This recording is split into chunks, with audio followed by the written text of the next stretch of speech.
अब फैसला आपके हाथ में है, आप हमें मार रहे या फिर छोड़ रहे हैं। तो महाराज परीक्षित ने ये सुना कि जब कलयुग को मारने से ब्रह्मा जी की आन टूटेगी तो एक बात कही, कलयुग हम तुम्हें मारेंगे नहीं। कलयुग कहने लगा बस महाराज यही तो मैं चाह रहा हूं, आप तो मान ही नहीं रहे। लेकिन एक बात है, क्या तुम हर जगह नहीं रहोगे? कहां रहेंगे? बोले हम तुम्हें जहां पर जगह बताएंगे तुम उसी जगह पर रहोगे। तो कलयुग कहने लगा महाराज कोई बात नहीं, आप हमें जगह बता दीजिए। तो महाराज परीक्षित समझाते हुए बोले कलयुग मैं तुम्हें बताऊं कि जिस जगह जुआन की बाजियो और झूठी गपोलियां चलती हो,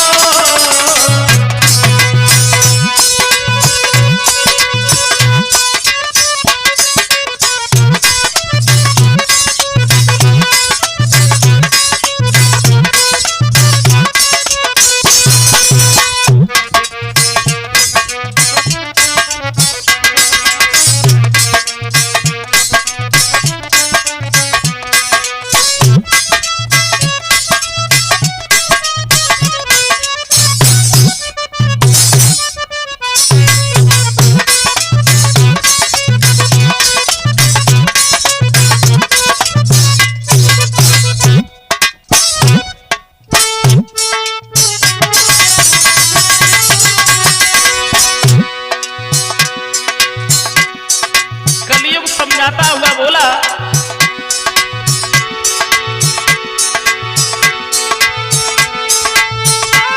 जिस जगह तुम्हारी बाती हो और झूठी गपोलियां चलती हो, वैसे जहानी वासिनी वैस्याए जहानी वासिनी हो, मद की प्यालियां उमड़ती हो,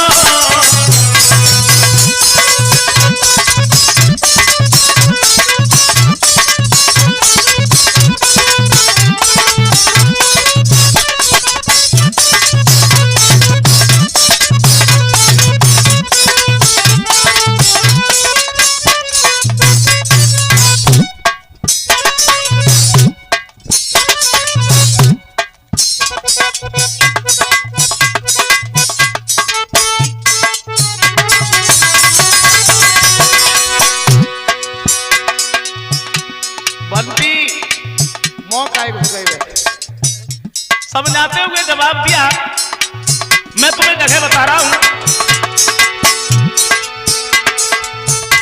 जिस जगह मुर्गा पाल रहे, जिस जगह नहरी का ध्यान रहे, जिस जगह स्वर्ण की कांति रहे, जिस जगह स्वर्ण की कांति रहे, बस वही तेरा स्थान रहे।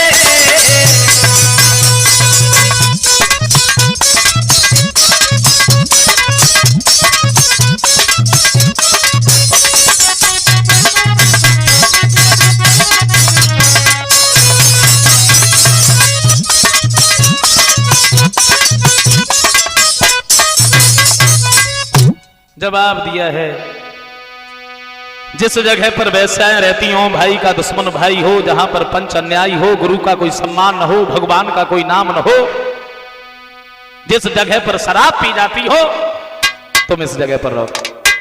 तो कलयुग कहने लगा महाराज हाँ बोलो, आपने हमें जगह तो बहुत बता दी। बोले इसीलिए तो जगह बता दी बड़े आराम धरा। लेकिन का क्या मतलब? बोले ऐसी कोई जगह नहीं बताई जहां हम थोड़ी देर बैठ करके आराम भी कर लेते। तो महाराज परीक्षित के मुंह से ये निकल गया कलयुग तुम सोना में निवास करो। और जब ये कहा है कि तुम सोने में निवास करो, पृथ्वी अपने भेष में आती है, धर्म अपने भेष में आते हैं, और कलयुग ने सोचा अब हम कहां जाएं। क्या देखा कि महाराज परीक्षित सोने का मुकुट पहने, देर नहीं की, अरे कलयुग छोटो रूप बनाया,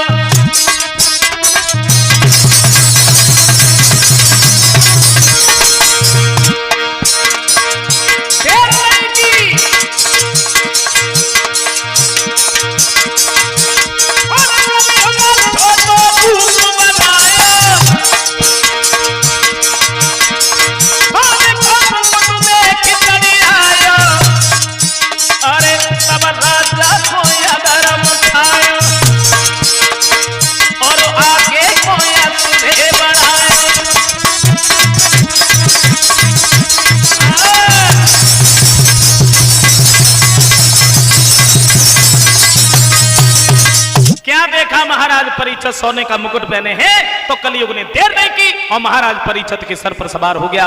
महाराज परीक्षित ने नहीं जाना कि हमारे सर पर कलयुग सवार है। ये अश्व पर सवार होकर जैसे धीरे धीरे आगे बढ़ते हुए महलों की तरफ चले हैं। लेकिन समझ में एक बात नहीं आती, क्या? भगवान श्री कृष्ण गीता में ये स्वयं कहते हैं कि धातु नाम अस्म कांचनम, यानी धातुओं में सोना मैं हूं। फिर ये कैसे कह दिया कि महाराज परीक्षित के सर पर कलयुग सवार हो गया? कि जहां भगवान रहते हैं ना, अरे कलयुग तो आ ही नहीं सकता है। एक दूसरा विद्वान ये लिखता है कि जो बेईमानी का सोना होता है उसमें तो कलयुग का ही वास होता है। अब आप लोग ये सोचते होंगे क्या परीक्षित जो मुकुट पहने थे, लेकिन हाँ वो कवि लिखता है कि जो परीक्षित मुकुट पहने थे ये मुकुट इनका नहीं था। इनके बाबा भीम जब जरासंध को मार करके आए हैं, उसका मुकुट जब साथ में लेके आए और जिस दिन महाराज परीक्षित शिकार खेलने के लिए गए थे तो उसी मुकुट को पहन के गए थे। और इनके बाबाओं का होता तो शायद ये बच भी जाते। वहां से जब आगे बढ़े महलों की तरफ जा रहे थे, लेकिन हुआ क्या? तो लगी भूप को प्यास करी तलाश है बड़े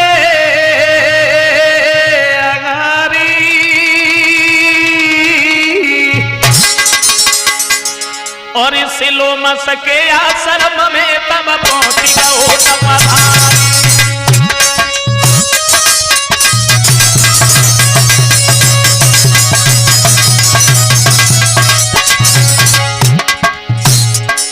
मनोज, महाराज परीक्षित जब धीरे धीरे बाहर से आगे को बढ़ते हुए गए, लेकिन हुआ क्या?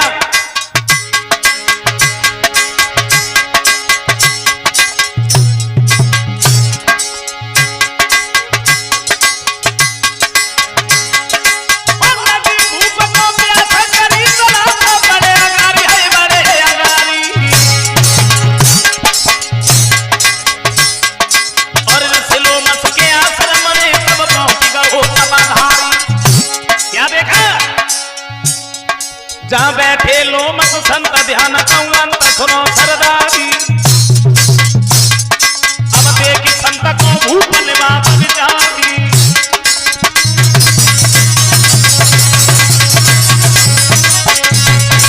क्या देखा है?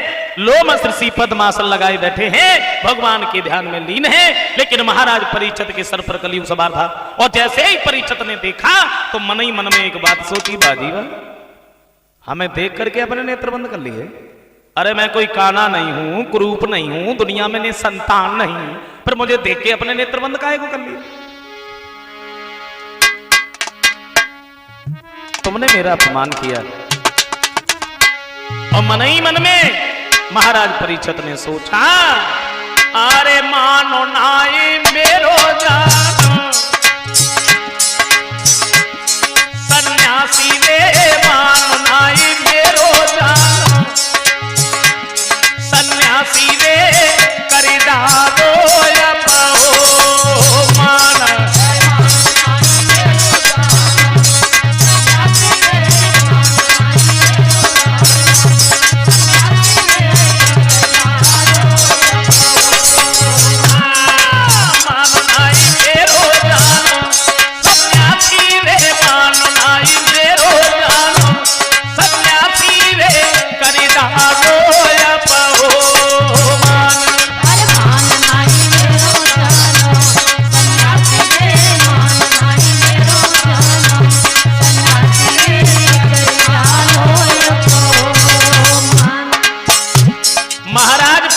खड़े खड़े सोचने लगे, अरे मैं कोई काना नहीं हूं, कुरूप नहीं हूं, दुनिया में संतान नहीं, पर मुझे देख करके इतना बड़ा तुमने मेरा अपमान किया, मुझे प्रणाम नहीं किया।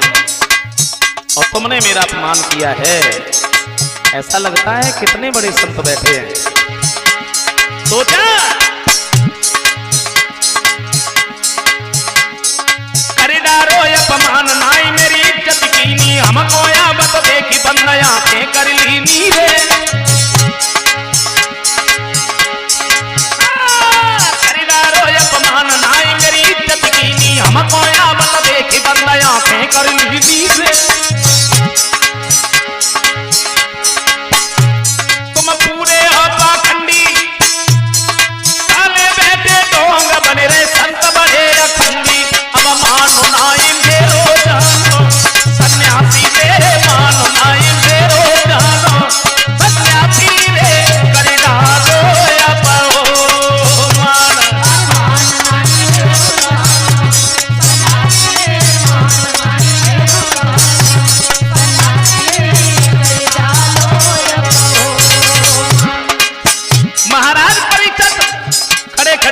सोचने लगे और क्या देखा है परीक्षित ने कि सामने एक मरा हुआ सर्प पड़ा है।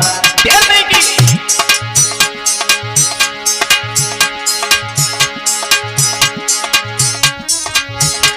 एक देखो करिया नाग भूप ने नजरी बढ़ाई, धनुष के बल से उठाए तो गर्दन लटकाई रे। परीक्षित ने एक देखो करिया नाग भूप ने नजरी बढ़ाई, धनुष के बल से उठाई तो गर्दन लटकाई रे।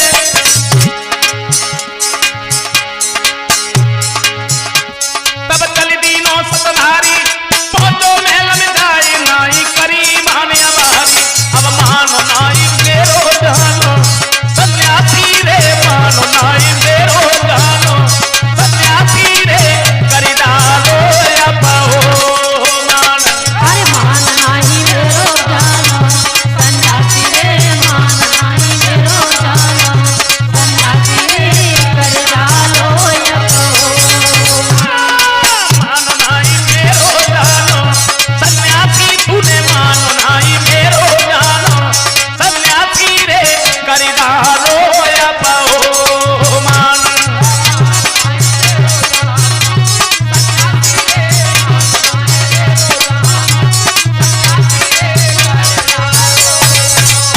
महाराज परीक्षित ने क्या देखा है, मरा हुआ सर्प पड़ा है तो धनुष के बल से उस सर्प को उठा करके लोमस ऋषि के गर्दन में डाल दिया। महाराज परीक्षित जब महलों में आए हैं, इन्होंने अपने सर से मुकुट को उतार करके रखा। कलयुग जब दूर हुआ है तो फिर पाप ही पाप चिल्लाने लगे। एक बात सोचिए, मैंने क्या किया? मैंने तो भोले भाले महात्मा का इतना बड़ा अपमान किया। मैं उनकी गर्दन में मरा हुआ सर्प डाल के चला आया। उधर महाराज परीक्षित पछता रहे हैं और इधर लोमस ऋषि के जो पुत्र थे सरंगी ऋषि, उन्हें कुछ बच्चों ने जाके बताया है, महाराज परीक्षित ने तुम्हारे पिता का तो बहुत बड़ा अपमान किया। सरंगी ऋषि जब वहां से आए हैं, अपने पिता के नजदीक पहुंचे हैं, क्या देखा है कि गर्दन में सर्प पड़ा हुआ है। सर्प को दूर हटाया, लेकिन इन्हें क्रोध आ गया और जवाब दिया, राजन तुमने मेरे पिता का इतना बड़ा अपमान किया। तुम राजा हो तो इसका मतलब ये तो नहीं है कि तुम महात्माओं का अपमान करो, और तुमने मेरे पिता का अपमान किया है तो मेरे पिता के गर्दन में ये मरा हुआ सर्प डाल करके चले गए। कोई बात नहीं, अभी तो ये तक्षक मरा हुआ है, लेकिन ये मरेगा नहीं। श्राप देने लगे राजन।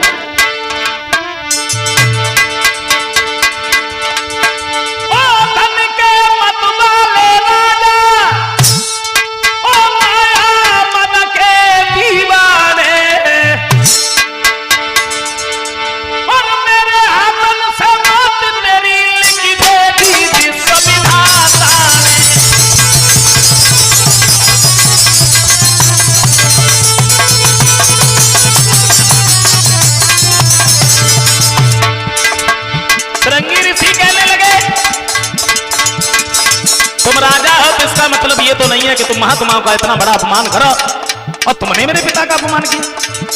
कोई बात नहीं, अभी ये तक्षक मरा हुआ है लेकिन मरेगा नहीं। बोले